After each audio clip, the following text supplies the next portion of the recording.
of the rescue, doing a wonderful job leading us in worship tonight. I'm so glad that they're here. I'm so glad that all of you are here as well. Tonight we're in the season of Lent here at the church, and I'm going to talk a little bit about what we do during Lent. And the thing about Lent is that it's during the season of Lent, it's good to have a lot of self-discipline. Unfortunately, I am terrible at self-discipline. I'm really bad at it, and I'm not afraid to admit it. And the best ways for me to explain to you how bad it is with my most recent projects. One was to give up Dr. Pepper, and one was to exercise.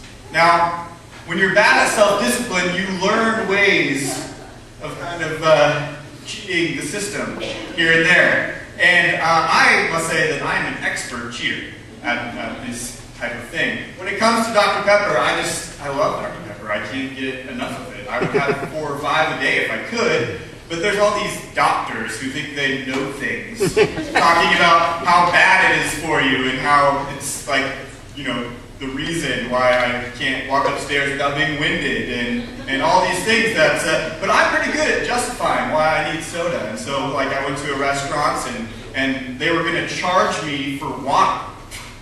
Well, that's unjust. So I had to buy a Dr. Pepper, and then once I bought it, and I really stuck it to them because I bought that Dr. Pepper instead of the water, then I had to drink it because there are children in Africa who don't have Dr. Pepper. So I wouldn't have my drink.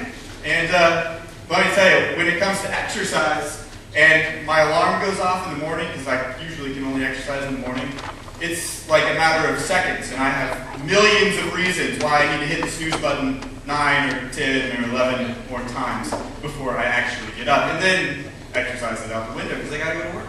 So I'm really good at getting around the system, and I think that when Lent comes around, I struggle with it. Because during Lent, the 40 days before Easter, it is our tradition to give something up. A long time ago, in the 3rd or 4th century, these old dudes got together and they're like, you know what would be a good idea? Before Lent, we should fast like the examples of the people in the Bible fasted. We'll fast for 40 days, and our sacrifice will help us connect to the sacrifice that Jesus made on the cross.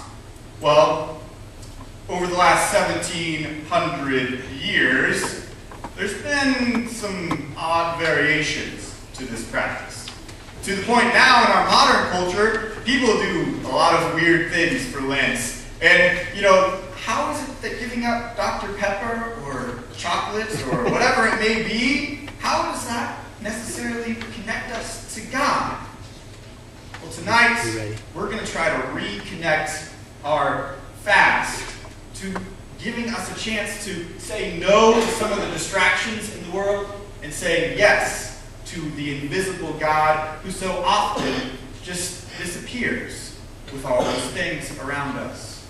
I know of one church that's saying no to dinner once a week. They're saying no to dinner, and they're saying yes to donating the food they would have had for that meal to their local food pantry. I know of a group of teenagers who are saying no to school lunch once a week and meeting during that time to pray instead. I know of one person who's giving up Facebook, and in that, however long she usually spends on Facebook in the evening, she's committing herself to writing poetry. 6 hours. When we say no to some things and say yes to God, it gives us new focus on an invisible God that sometimes is very hard to see. We have a video that we're going to show that gives you another example and some kind of funny insights on the whole fasting tradition. Don't fast. Don't fast. Don't give up chocolate.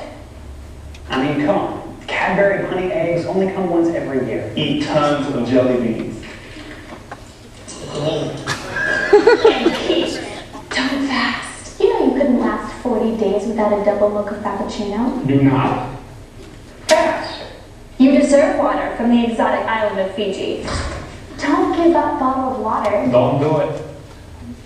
I mean, Moses did fast 40 days on Mount Sinai. But you don't need to fast. So Elijah traveled 40 days to meet God. Doesn't mean you have to. Jesus fasted 40 days in the desert. Jesus? But he did that? Yeah, but... Really? Maybe you should fast.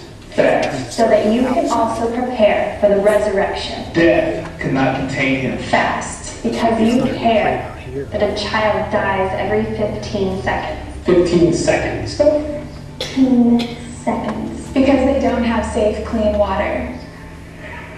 Fast. Because you're astounded, the world spends $41 billion a year on bottled water.